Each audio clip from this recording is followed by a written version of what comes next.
پاکستان اور دنیا کے بہت سارے ممالک کے اندر 14 فروری کو ایک خاص دن کے اعتبار سے منایا جانا شروع ہو گیا ہے۔ دن بدن اس کا کام بڑھتا جا رہا ہے۔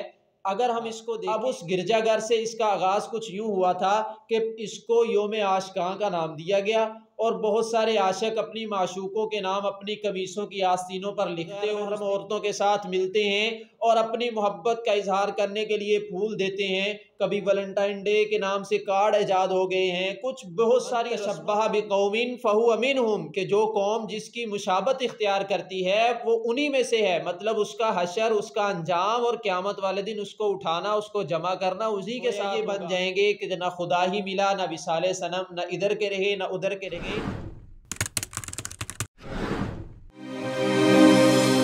بسم اللہ الرحمن الرحیم۔ السلام علیکم ورحمۃ اللہ وبرکاتہ۔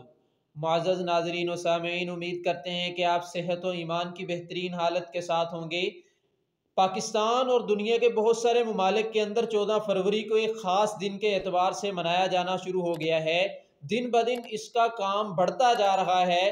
اگر ہم اس کو دیکھیں کہ دین اسلام میں اسلامی تعلیمات کے اعتبار سے اس کی کوئی اہمیت ہے یا نہیں ہے، تو ہمیں اسلام اور اسلامی تعلیمات کے تحت اس کی کوئی بھی اہمیت یا کوئی بھی نشانی نظر نہیں آتی۔ لیکن ہم دیکھتے ہیں، افسوس کی بات ہے کہ ہمارے مسلمان بڑھ چڑھ کر دن بدن اس میں اضافہ کرتے جا رہے ہیں۔ اگر ہم اس کی تاریخ کے بہت سارے واقعات میں سے چند واقعات کو لیں تو ایک واقعہ تو اس کا یہ کہا جاتا ہے کہ اس کا آغاز رومن کیتھولک گرجا گھر سے ہوا تھا۔ اب اس گرجا گھر سے اس کا آغاز کچھ یوں ہوا تھا کہ اس کو یوم عاشقاں کا نام دیا گیا اور بہت سارے عاشق اپنی معشوقوں کے نام اپنی قمیصوں کی آستینوں پر لکھتے اور اس دن پھرا کرتے تھے، سریعام پھرا کرتے تھے۔ لیکن بعد کے اندر ایک سینٹ نامی، یعنی سینٹ ویلنٹائن نامی آدمی، اس نے اپنے ملک کے قانون کو توڑا۔ یہ 270 کی بات نقل کی جاتی ہے۔ اس نے اپنے ملک کا قانون توڑا، جس کی پاداش میں اس کو جیل میں ڈالا گیا۔ تو اس نے جیل کے اندر رہتے ہوئے ہی جیلر کی بیٹی کے ساتھ ناجائز تعلقات شروع کر دیے۔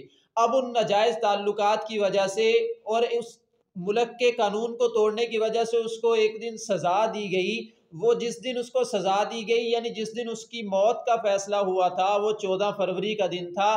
تو اس وقت کے اوباش اور بہت سارے آوارہ لڑکوں نے اس کو شہید عاشقاں کا نام دے کر اس دن خوشی منانا شروع کر دی، یا یہ کہہ لیا جائے اس دن کو اپنے اعتبار سے انہوں نے عاشقوں کا دن مقرر کر دیا۔ اب اسلام کے اعتبار سے، اسلامی تعلیمات کے اعتبار سے اس کا کوئی بھی نام و نشان نہیں ہے، لیکن پھر بھی ہمارے مسلمان بھائی بہن اس کے اندر لگ چکے ہیں۔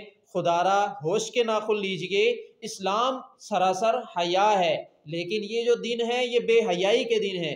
یہ ایسا دن ہے کہ اس کے اندر غیر محرم عورتیں مردوں کے ساتھ اور مرد غیر محرم عورتوں کے ساتھ ملتے ہیں اور اپنی محبت کا اظہار کرنے کے لیے پھول دیتے ہیں۔ کبھی ویلنٹائن ڈے کے نام سے کارڈ ایجاد ہو گئے ہیں۔ کچھ بہت ساری رسم و روایات کو کوئی کال کے اوپر کر رہا ہے، کوئی کس اعتبار سے دوسروں سے ملاقات کر رہا ہے۔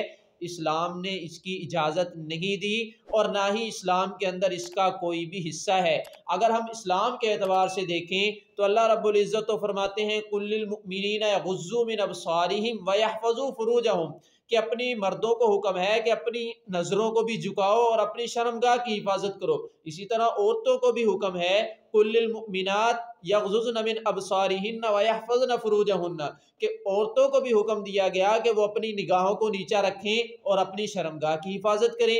یہاں یہ تو نہیں کہا گیا کہ ان کو کہا گیا کہ وہ مردوں کے ساتھ ملیں اور مردوں کو کہا گیا عورتوں کے ساتھ ملیں۔ تو یہ بے حیائی پھیلانے والا دن ہے جس کی اسلام نے اجازت نہیں دی۔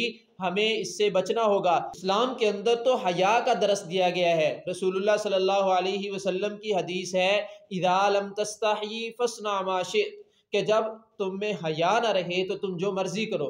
اب ہمیں حیا کا حکم ہے، مطلب یہ کہ حیا کے تحت رہتے ہوئے ہم اپنے آپ کی حفاظت کریں۔ ایسا نہ ہو کہ ہم ایسے دنوں کے اندر لگ جائیں جس کی وجہ سے ہماری نیکیاں، ہماری رسول اللہ صلی اللہ علیہ وسلم کی تعلیمات سے، قرآن سے دوری ہو جائے۔ اس سے تو ہمارا اللہ ہم سے ناراض ہو جائے گا۔ جب ہمارا اللہ ہم سے ناراض ہو جائے گا تو ہمارا پھر کیا باقی بچے گا؟ اگر ہمیں انہی رسم و روایات کے اندر لگے رہے تو ہمارا تو دین سے بھی حصہ خارج ہوتے ہوئے نظر آتا ہے، کیونکہ رسول اللہ صلی اللہ علیہ وسلم نے فرمایا من تشبہ بقوم فہو منہم، کہ جو قوم جس کی مشابہت اختیار کرتی ہے وہ انہی میں سے ہے، مطلب اس کا حشر، اس کا انجام اور قیامت والے دن اس کو اٹھانا، اس کو جمع کرنا اسی کے ساتھ ہوگا۔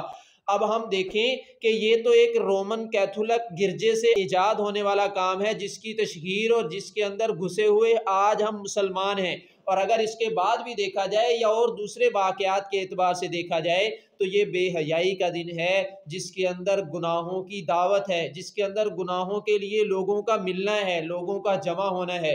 بہت ساری بے حیائیاں ہوتی ہیں، اللہ تعالی ہمیں ایسے گناہوں سے بچائے، کیونکہ قیامت والے دن اللہ رب العزت نے بہت سخت عذاب رکھے ہیں، ہمیں اپنے آپ کو ان عذابوں سے محفوظ رکھنا ہے۔ ایسا نہ ہو کہ ہم دوسروں کے راستے پر چلتے ہوئے اپنے اللہ کو، رسول اللہ صلی اللہ علیہ وسلم کو ناراض کر لیں۔ اگر ہم نے ان کو ناراض کر لیا تو ہمارا دنیا میں بھی حصہ ختم ہوتا نظر آئے گا، اور آخرت تو ہمارے لیے برباد ہو جائے گی۔ جب ہماری آخرت ہی برباد ہو گئی تو پھر ہم کہاں کے رہے؟ نہ تو ہم ادھر کے رہیں گے نہ ادھر کے رہیں گے، گویا یہ بن جائیں گے کہ نہ خدا ہی ملا نہ وصال صنم، نہ ادھر کے رہے نہ ادھر کے رہے۔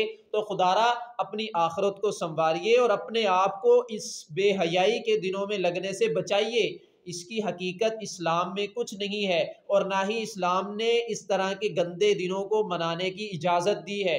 یہ کفار کے بنائے ہوئے دن ہیں اور اس کے ایجاد کردہ بھی وہی ہیں۔